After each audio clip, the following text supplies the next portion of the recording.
دیکھیں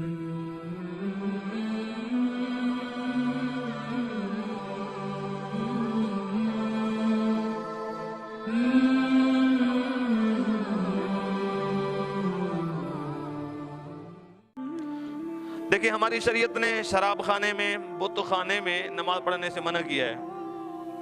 حالانکہ جو شراب خانہ ہے وہ بھی زمین پر ہے، بت خانہ ہے وہ بھی زمین پر ہے۔ ایک بندے کی نیت ہے مجھے اللہ کو سجدہ کرنا ہے، اللہ کی بندگی کرنی ہے، اللہ کے سامنے اپنے آپ کو پیش کرنا ہے، لیکن ہمارا دین ہمیں اجازت نہیں دیتا اسلام کہ آپ بت خانے میں جا کے نماز پڑھیں۔ ہمارا دین ہمیں اجازت نہیں دیتا کہ آپ شراب خانے میں جا کے نماز پڑھیں۔ کیوں؟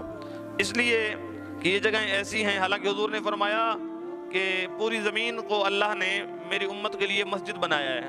توجہ ہے، پوری زمین حضور کے امت کے لیے مسجد کی حیثیت رکھتی ہے، پوری زمین مسجد بنا دی گئی ہے، لیکن آپ دیکھیے گا کہ ایک جگہ پہ شراب خانہ ہے، وہ شراب خانہ بھی زمین پر ہے۔ حضور فرماتے ہیں پوری زمین میری امت کے لیے مسجد بنا دی گئی ہے، میری امت جہاں چاہے اپنے آپ کو بندگی کے لیے پیش کر سکتا ہے، لیکن اس جگہ پہ پابندی لگائی گئی جہاں بت خانہ ہو، شراب خانہ ہو۔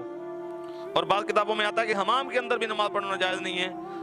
ان کی وجوہات ہیں، زمین پر وہ کام ہونے لگے، اس زمین کے حصے پر وہ کام ہونے لگے کہ اب زمین اس قابل نہیں رہی کہ یہاں کھڑے ہو کر بندہ اللہ کی بندگی کرے، یہ اس قابل نہیں ہے۔ حالانکہ زمین پوری مسجد ہے، اس کی حیثیت مسجد والی ہے۔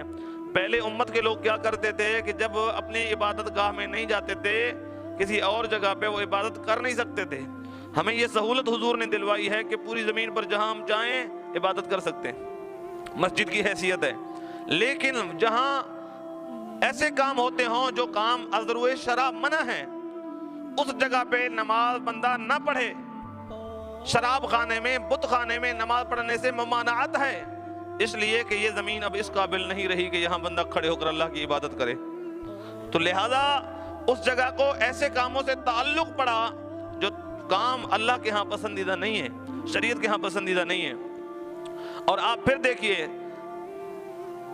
ایک سفر پر صحابہ قوم سمود کی بستی سے گزرے، جو ہلاک یافتہ بستی تھی، ہلاک ہو چکی تھی اپنے زمانے میں، اور وہاں سے آپ لوگوں کا گزرنا ہوا۔